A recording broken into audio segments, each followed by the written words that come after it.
ini di mana saat ini kita akan melaksanakan sidang BL PKIS Kabupaten Kota Kabupaten Sukabumi tahun 2026. Sebelum kita mulai sidang kita, mari kita melaksanakan ibadah ini. Mari Bapak Ibu kita ambil hati kita, sikap kita saat teduh sejenak.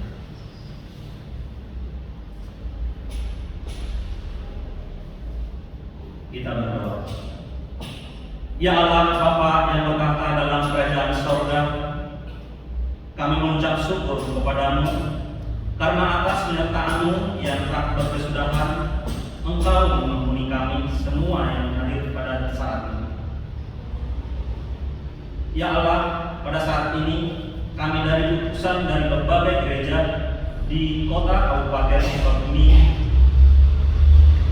kami berkumpul pada saat ini di rumah-Mu yang kudus ini guna untuk melaksanakan sidang PKIS. Tuhan, kami menyadari bahwa kami datang dari latar belakang tradisi yang berbeda-beda, namun kami disatukan oleh satu roh untuk satu misi menjadi saksi-Mu di kota Kabupaten Sukabumi ini. Bapak, tuntun ibadah kami ini dari awal, pertengahan hingga pada akhirnya, biarlah kehendak Tuhan yang jadi. Hanya di dalam nama Tuhan Yesus Kristus kami sudah berdoa dan mengucap syukur. Amin. Kita angkat nyanyian pembukaan kita dari Kidung Jemaat nomor 64 ayat 1 sampai 3 bila melihat bintang gemerlap.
Tuhan beserta saudara. Dan beserta saudara juga.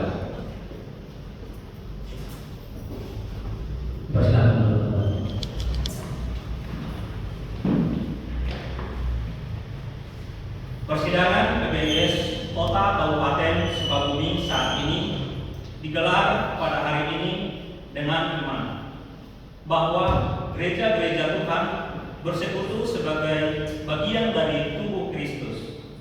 Maka ibadah saat ini merupakan sebuah penghayatan bahwa Tuhan menyertai dan turut hadir dalam berjalannya persidangan di hari ini.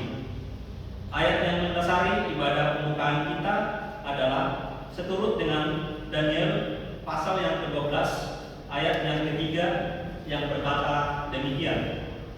Dan orang-orang bijaksana akan bercahaya seperti cahaya cakrawala, dan yang telah menuntun banyak orang kepada kebenaran seperti bintang-bintang, tetap untuk selama-lamanya. Sebelum kita mendengarkan pemberitaan firman Tuhan, kita angkat nyanyian kita dari PKJ 16, Persiapkan Hati Untuk Tuhan. Kita nyanyikan dua kali.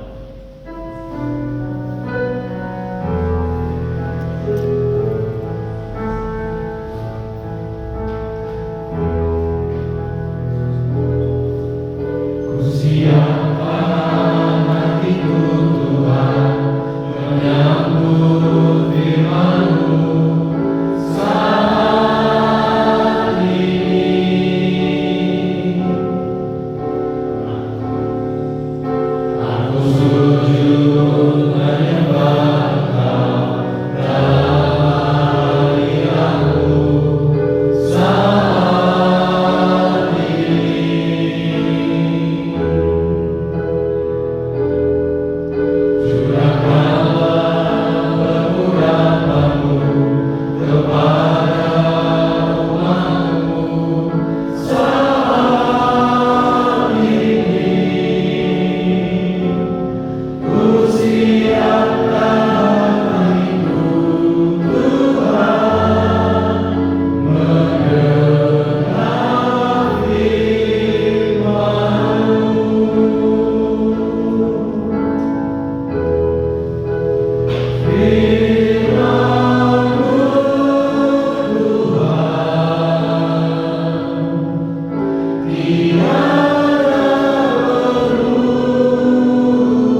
kehidupan setiap kami, dalam bentuk nafas kehidupan yang masih boleh berhembus bagi setiap kami.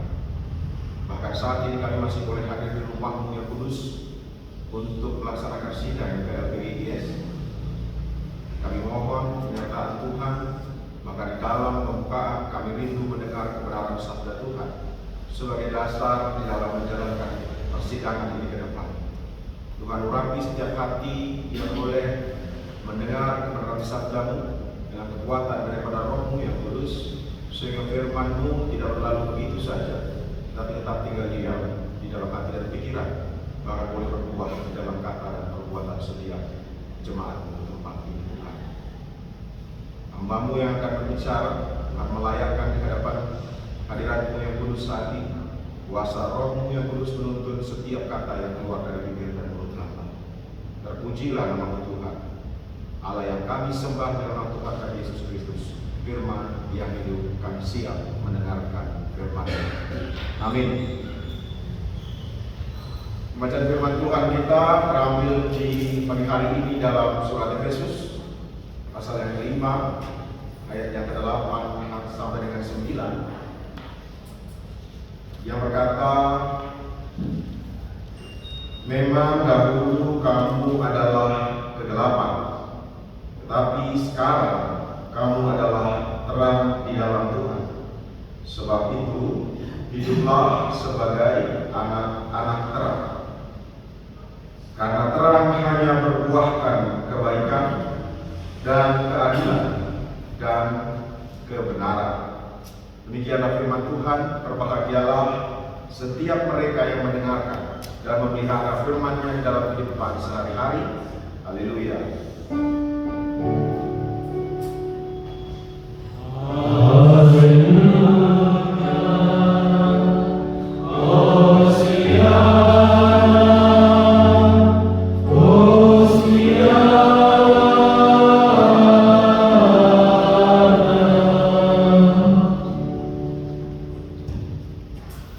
Shalom, Bapak Ibu. Shalom. Bapak Ibu yang terkasih di dalam Tuhan kita Yesus Kristus, berbicara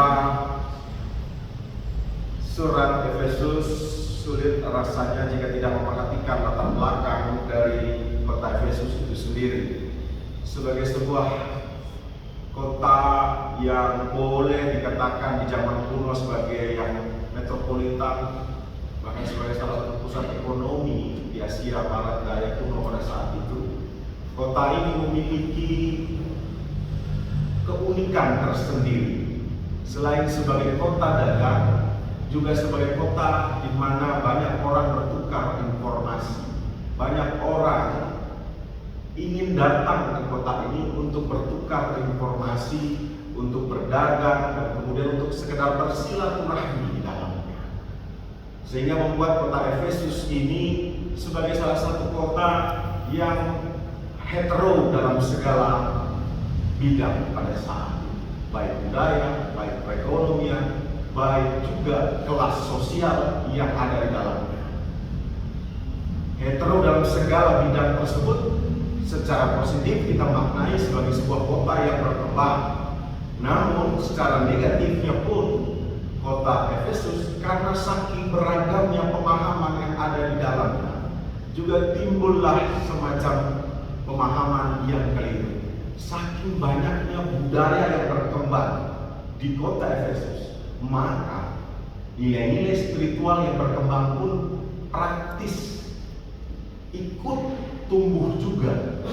Jadi tidak hanya pengikut Kristus yang ada di dalam situ, tetapi juga berbagai macam filsafat-filsafat dunia yang bercampur aduk dengan keyakinan kekristenan mula-mula pada zaman itu.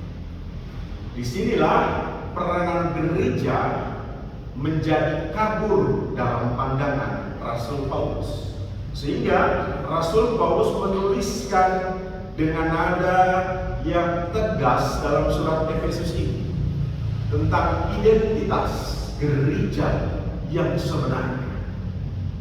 Di tengah pemahaman, gempuran pemahaman yang berbagai macam, kita bisa ambil contoh bahwa orang-orang Efesus pada saat itu, di kota Efesus sendiri ada banyak sekali kuil dewi Artemis, kuil dewi perang. Ada juga mereka yang menyembah Dewi Ashtaroth. Ashtaroth ini dewi kesuburan. Dan berbagai macam jenis dewa dan dewi yang lainnya. Di tengah pemahaman filsafat-filsafat kebudayaan yang seperti ini, gereja perdana mula berada dalam pikirannya. Sehingga Rasul Paulus mengingatkan identitas gereja yang sejati itu adalah anak-anak terang. Jadi Rasul Paulus melihat bahwa pemahaman-pemahaman yang ada di luar dari gereja itu sebagai sebuah kegelapan. Kalau tidak waspada, bisa saja gereja yang sejati itu terjerumus ke dalam kegelapan itu. Dan memang itulah yang terjadi. Jemaat Efesus mula-mula belum memiliki pendirian yang kuat tentang identitas sebagai gereja yang sejati. Mereka masih menganggap bahwa Allah yang mereka sembah secara spiritual, yes, Tuhan Yesus Kristus. Tetapi secara perekonomian mereka masih mengandalkan dewa dan dewi ini. Secara pertanian mereka masih mengandalkan dewa dan dewi ini dan lain sebagainya. Jadi di dalam tubuh persekutuannya tidak benar-benar hanya Kristus yang disembah.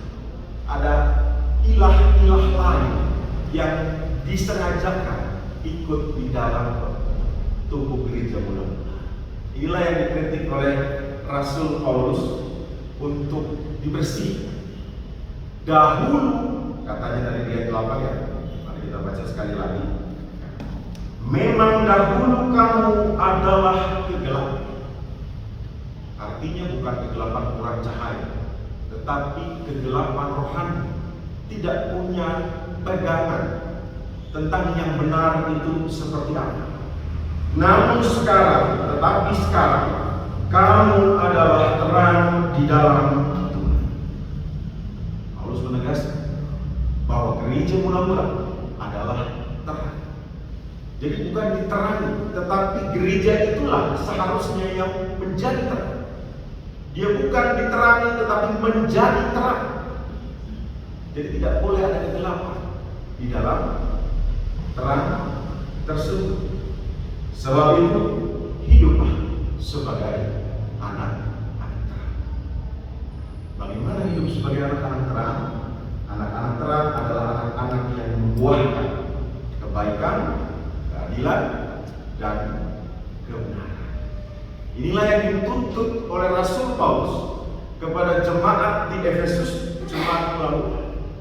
Kesampingkan yang lainnya, tetapi sembahlah hanya satu, Tuhan Yesus Kristus itu. Biarkan terangnya Yesus Kristus itu masuk ke dalam diri, dan pancarkanlah terang itu melalui kebenaran, keadilan, dan kebaikan. Di sini dikatakan melalui buah-buah itu. Nyatakanlah terang tersebut. Maka sebagai gereja Kristus yang sama juga di zaman modern saat ini, kita pun ditantang dalam pergumulan yang sama, di mana dunia tempat gereja ini berada adalah kegelapan. Kita tahu bersama bahwa nilai-nilai kehidupan di dunia ini berbanding terbalik dengan apa yang diajarkan oleh gereja. Kalau gereja mengajarkan kasih, maka dunia mengajarkan egois. Kalau gereja mengajarkan untuk mengampuni, maka dunia memaksa kita untuk bersaing sampai menjatuhkan sesama. Faktanya demikian. Maka gereja ditantang di tengah nilai dunia yang berbanding terbalik, tunjukkanlah terang. Apakah kita akan menjadi sama dengan dunia, atau kita memilih untuk tetap bersinar terang? Sekalipun itu tidak mudah. Itulah panggilan gereja di zaman sekarang. Kita tahu kehidupan geopolitik dunia saat ini sedang tidak baik-baik saja. Amerika bersiap untuk menyerang Iran. Konflik Ukraina dan Israel tidak kunjung berakhir. Gaza yang selalu panas dari tahun ke tahun tidak pernah menemukan jawabannya seperti apa. Bahkan Indonesia yang baru-baru ini ikut-ikutan dalam apa itu namanya, Board of Peace, di mana negara-negara lain bahkan Amerika sendiri menolak untuk ikut di dalamnya. Gonjang ganjing tidak karuan, perekonomian bukannya makin baik, makin lesu. Di tengah situasi yang demikian, keegoisan, kejahatan makin menjadi subur karena dipupuk dengan keadaan yang tidak jelas seperti ini. Maka disitulah gereja ditantang untuk bersuara. Apakah engkau akan menyerah dengan keadaan yang seperti ini, atau engkau akan menjawabnya dengan menjadi terang? Eklesia domestika, saya rasa kita semua sudah memahami bahwa unsur terkecil dari gereja itu adalah keluarga. Integritas yang tidak pernah pudar itu adalah keluarga. Ya, setiap dari kita pasti akan mengutamakan keluarga. Maka seharusnya gereja menjawab itu. Program kerja apa yang gereja bisa wujudkan, menyentuh sampai ke level keluarga, tidak hanya di level organisasi, tidak hanya di level lembaga. Ya, kalau kita tahu bahwa program kerja gereja itu kebanyakan orang bilang multitafsir dari tahun ke tahun, itu dan itu, ini dan itu. Tapi bagaimana sejatinya gereja ditantang untuk menciptakan sebuah program kerja yang menyentuh sampai ke level keluarga, supaya keluarga-keluarga tersebut mampu menjadi terang di tengah gelapnya dunia. Dengan demikian, gereja menjawab tantangan geopolitik yang makin tidak jelas. Posisi kita tergantung daripada integritas kita. Kepada siapa kita mengabdi? Kepada Yesus Kristus atau kepada daging dunia? Kalau daging dunia ini yang diikuti, maka kita akan larut dalam kondisi perpolitikan yang ada, sosial yang ada, ekonomi yang ada, dan gereja akan menjadi lain. Kita memilih untuk menyerah kepada undangan jalan. Tapi kalau kita memilih untuk menjawab, tentu tidak mudah, karena mengubah sesuatu yang sifatnya sudah mengakar butuh tidak hanya 1-2 hari, tapi puluhan tahun. Tapi kalau tidak dimulai, tidak akan pernah terjadi perubahan. Jadi program kerja yang copy paste stop. Tapi marilah berdasarkan studi kasus, berdasarkan riset yang kita lakukan, baik di level jemaat maupun di level PGS, kita mulai berpikir soal program kerja yang memberikan benefit langsung kepada jemaat-jemaat persekutuan Kristen, supaya mereka benar-benar bertumbuh dan menjadi terang. Dengan demikian, secara tidak langsung, gereja juga menjadi terang di tengah-tengah kegelapan dunia. Tuhan Yesus memberkati. Amin.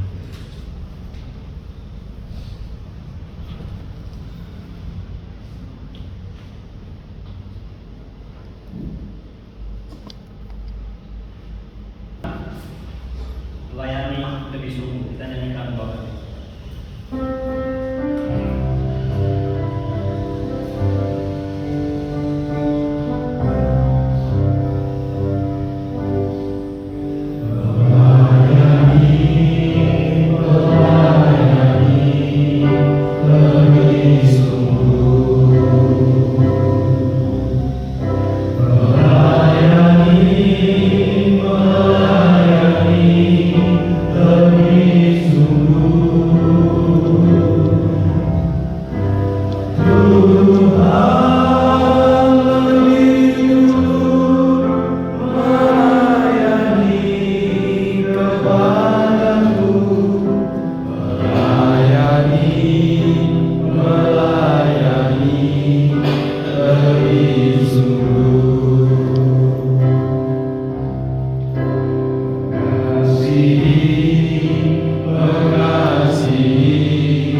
Ya Tuhan Allah Bapa yang Maha Kasih, Tuhan yang Maha,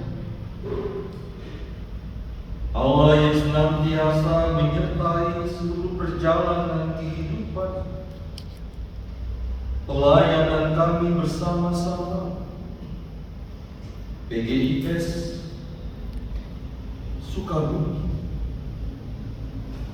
Bapa yang Maha Pengasih, pada saat ini ya Tuhan bersama-sama dalam rangka sidang MPL PGIS Sukabumi tahun 2026 ini,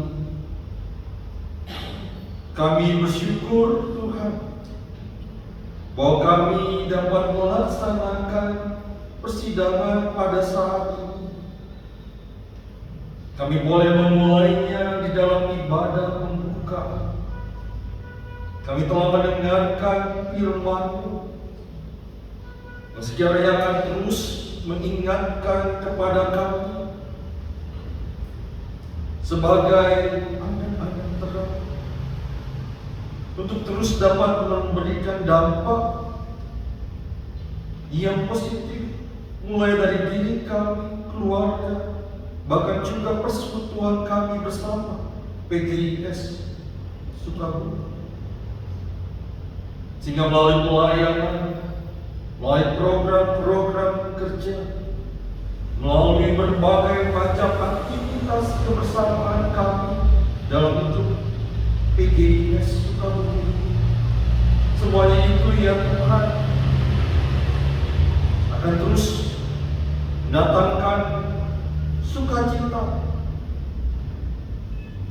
menguatkan persaudaraan kami bersama-sama, dan memampukan kami untuk terus menjadi saksi-saksi Kristus di tengah kehidupan kami, di tengah lingkungan masyarakat di mana kami berada, di kota dan kabupaten Sukabumi.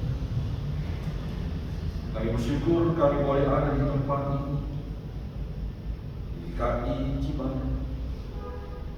Kami percaya Tuhan tempatkan kami bersama-sama di tempat ini dengan jemaat-Mu di GKI Cibadak. Tuhan yang telah memberkati semua pelayanan di tempat ini.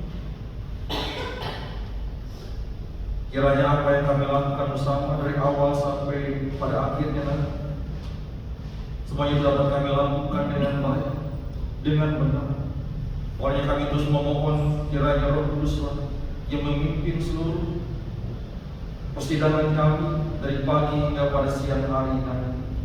Kami bersyukur untuk setiap gereja-gereja yang boleh hadir pada saat ini dengan putusan-putusan, baik juga dari pengurus PGI, baik juga dari perwakilan PGIW Jawa.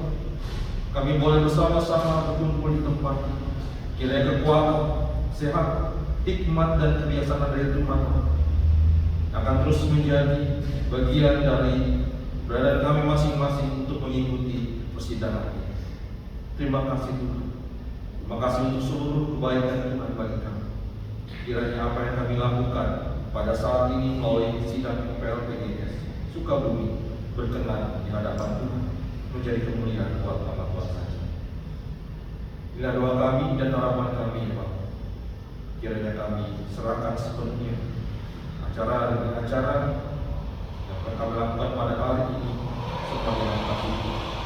Bahkan juga untuk jemaat di tempat ini yang telah mempersiapkan segala sesuatu, kami percaya Tuhan juga yang memberkati. Seluruh doa ini yang kami bawa dan naik dalam satu nama yang kudus Tuhan Yesus Kristus, dan bersama dengan ini juga kami akan bersama-sama menaikkan doa Bapa kami. Bapa kami yang di surga, dikuduskanlah namamu, datanglah kerajaanmu, jadilah kehendakmu di sini di surga. Berikanlah kami pada hari ini makanan kami sesungguhnya, dan ampunilah kami kesalahan kami, seperti kami juga mengampuni orang yang bersalah kepada kami, dan jangan membawa kami dalam pencobaan, tapi lepaskan kami daripada dan kuasa dan kemuliaan sampai selama-lamanya.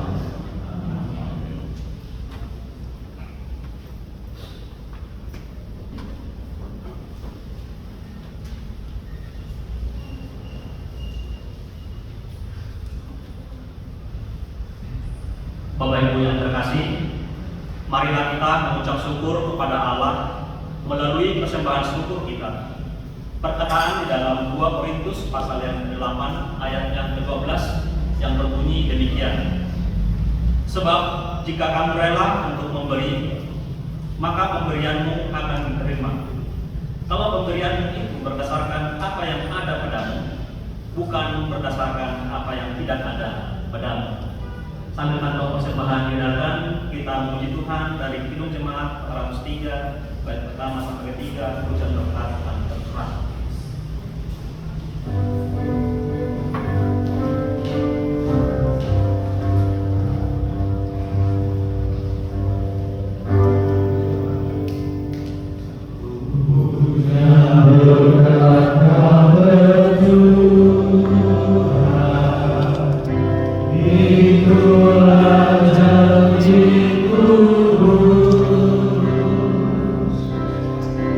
Hidup segar dari surga, kami beri menebus.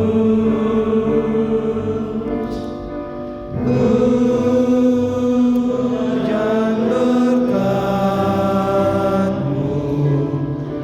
itu yang kami perlu.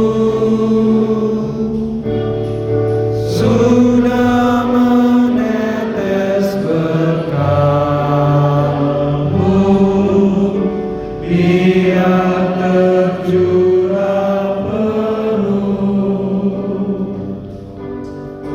Hujan berkat yang tercurah, tidur yang nangis di atas bumi dan murah, bunyi derai tenggelam. Hujan berkat-Mu, itu yang kami perlu. Sudah menetes berkat-Mu, biar tercurah penuh.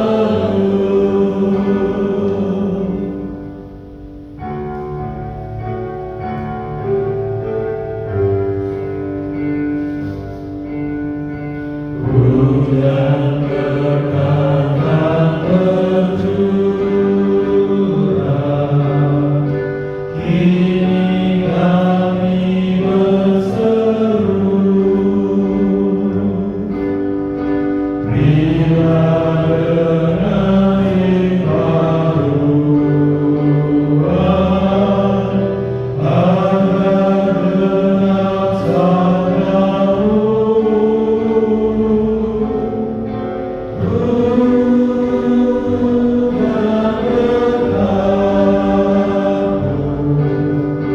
Itu yang kami perlu.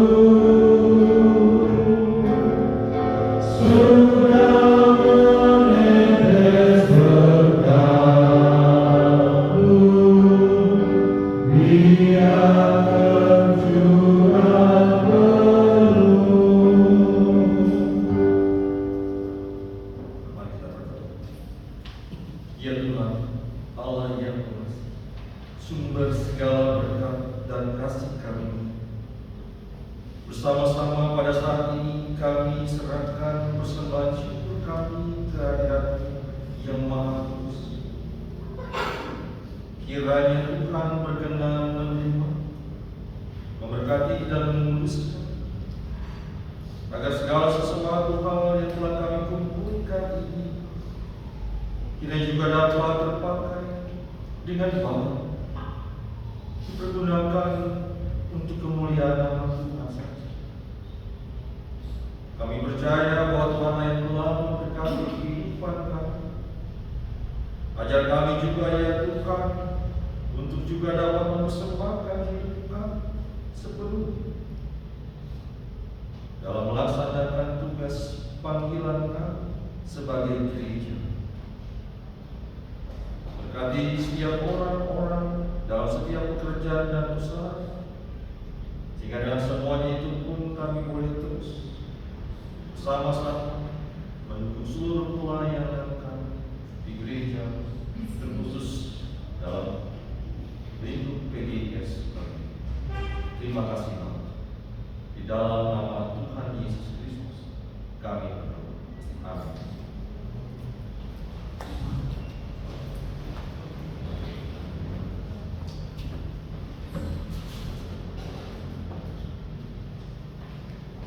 Bapak Ibu yang terkasih, kita angkat ayat penutusan kita dari Gadai 210 bait pertama sampai ketiga, utus kami.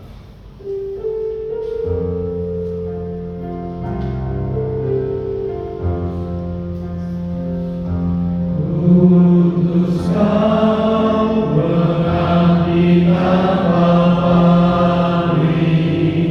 berkarya terus dengan hati penuh, meski dihina dan merangkul luka. Utus Kau mengabdi bagiku. Utus Kau membalut yang terluka, menolong jiwa sedang bergelut, merangkul susah dan derita dunia. Utus Kau berputar bagiku. Bapak Ibu dan kami berdiri.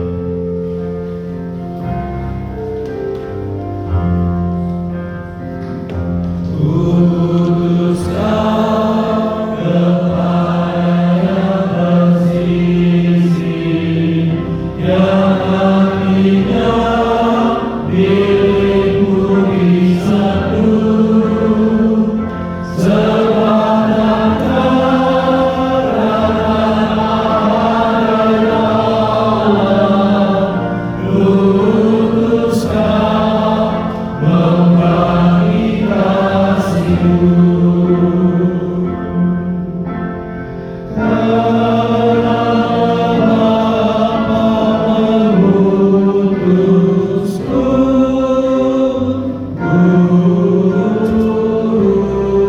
utus Kau. Ibadah telah usai, maka arahkanlah hatimu kepada Tuhan. Kami mengarahkan hati kami kepada Tuhan.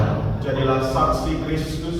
Syukur kepada Allah, Terpujilah Tuhan. kini dan selamanya. Tuhan memberkati engkau dan melindungi engkau. Tuhan menyinari engkau dengan wajah-Nya dan memberi engkau kasih karunia. Tuhan menghadapkan wajah-Nya kepadamu dan memberi engkau damai sejahtera.